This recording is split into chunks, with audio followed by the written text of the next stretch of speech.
How do you start a podcast when you have no audience and no experience? Let's get right into it. About 5 months ago, I decided that I needed to start podcasting. I've been hearing so many people talk about the importance of doing this, not only for social media and boosting your brand, but just because it's the place where people are going. Instead of watching videos, which people still are doing, people are increasingly turning to audio because it's easy and you can do other things at the same time. Think about it, if you're driving in your car, you can't watch YouTube the entire time that you're commuting, but you can listen to podcasts. And that's what I did. I listened to tons of podcasts, from Tim Ferriss to Gary Vaynerchuk to all these different creators that were putting out great podcasts, and I decided I needed to get in on that. But here was the problem. I'm a nobody. I don't have an audience. I don't have any experience recording audio. So, how do you do it? How did I do it?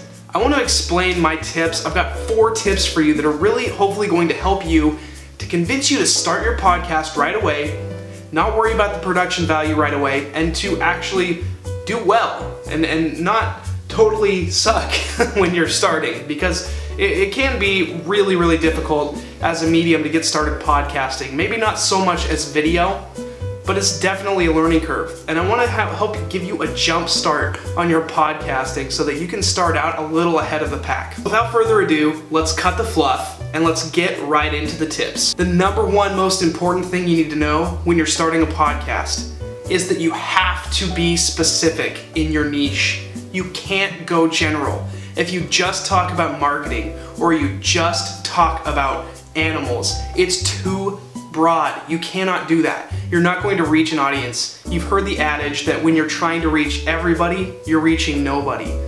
It really applies to podcasting more than maybe any other platform. There are so many podcasts already out there, and you have to remember, podcasting isn't on the rise, it's already risen. It's at the top, it's there. So you're not going to beat out somebody to some great idea if it's broad. You're just not, it's already out there. And also, there are communities of people that are surprisingly interested in your very, very specific topic that you want to discuss.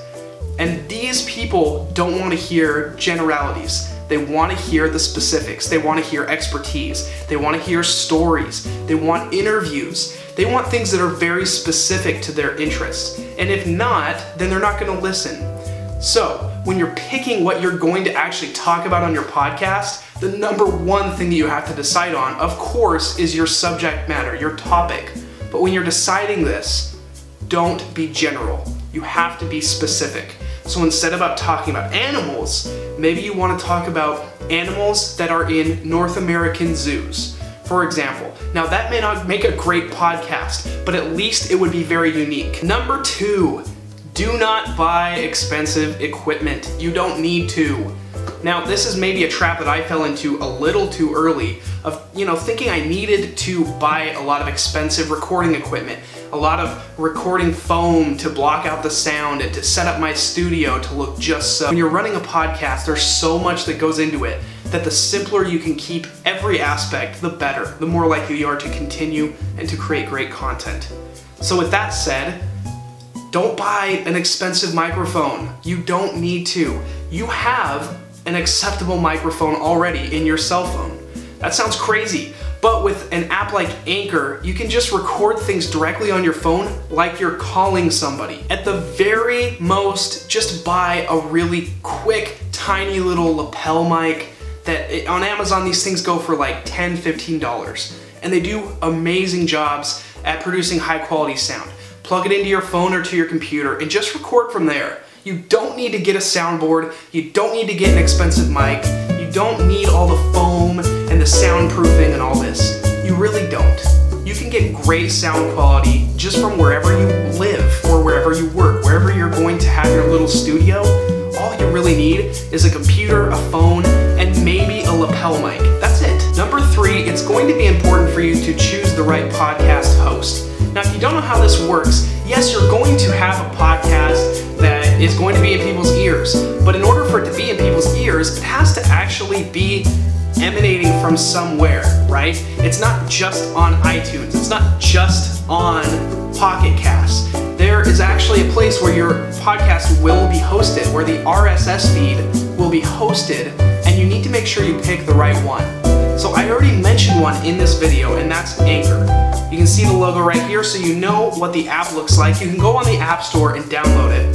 This is the easiest way to start a podcast. So if you're an absolute beginner, I really recommend going with Anchor. It's what I use, honestly, and it's amazing. I have a couple of podcasts on Anchor, and it's seamless. It makes everything so simple. And I'm a real believer that the easiest way to do great things is to make it as simple and easy as possible for you to do them. Some other examples of great podcast hosting websites include SoundCloud and Libsyn, which I'll put their logos right here. Number 4, once you have everything in place, you have your topic, you have your equipment, you have your website or your host for your podcast, it's really important that you stick to a schedule, a consistent schedule. When I started podcasting, I treated it too much like a guinea pig and really tested a bunch of different days and tested what worked and what didn't. And what I found was people don't listen in real time anyway, so it doesn't matter when you release the episodes. What matters is that you release the episodes. They're just going to download them for later anyway and listen at their own convenience. So instead of worrying about the most optimal time to post, just decide that I am going to release an episode weekly on Thursdays. Period. Never on any other day do you post, and you never miss a Thursday. If you know you're going to be on vacation for one Thursday, you make an episode or two to have in storage so that you can post it while you're gone. Always have a storage of episodes, by the way. That's just a quick side note. But you have to stay consistent. The consistency establishes the community as a reliable place where people can continue to come back for valuable information. And you can't betray people's trust by starting on Fridays and then going to daily podcasts and then switching back to monthly podcasting. It doesn't work that way. Now, this also is talking about the length of your podcast. Your episodes should be roughly the same length from start to finish every single time. That doesn't mean it has to be 30 minutes and 17 seconds every single time. No. But if you're going to have a kind of a short form podcast, then maybe one episode's 8 minutes, the next is 10, the next is 7, the next is 12, in the same range. Whereas if you're doing long form, try to keep it, an hour 45 to 2 hours every single time. Whatever you decide, there's no right or wrong answer. There's no right length to have your podcast. Whatever you need to intelligently discuss a topic, that's the proper length for your podcast. But you should kind of try to keep every episode roughly the same length so that you don't come at users with a 20-minute podcast one day and then a 3-hour episode the next week, and they just have no idea. They weren't expecting that, and they're probably not going to listen to it because they're going to be overwhelmed. Use the people that you already know will support you to promote your podcast for you. I'm talking about your family and your friends. The people that are already avid supporters of what you're doing are more likely to actually share your content, which is really what you need up front. Now, the most effective thing you can ask them to do is not only to listen to the podcast, but to go on to iTunes and actually give you a rating out of 5 stars, give an honest review, and leave a message, a comment, a review.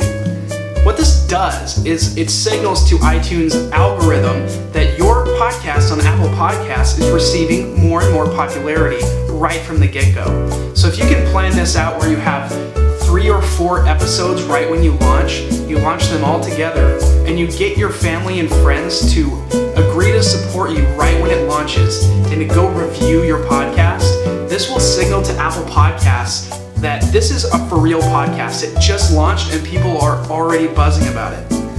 This is highly valuable, and it'll get you to start ranking for the Apple Podcast category pages, which you really need to be able to grow.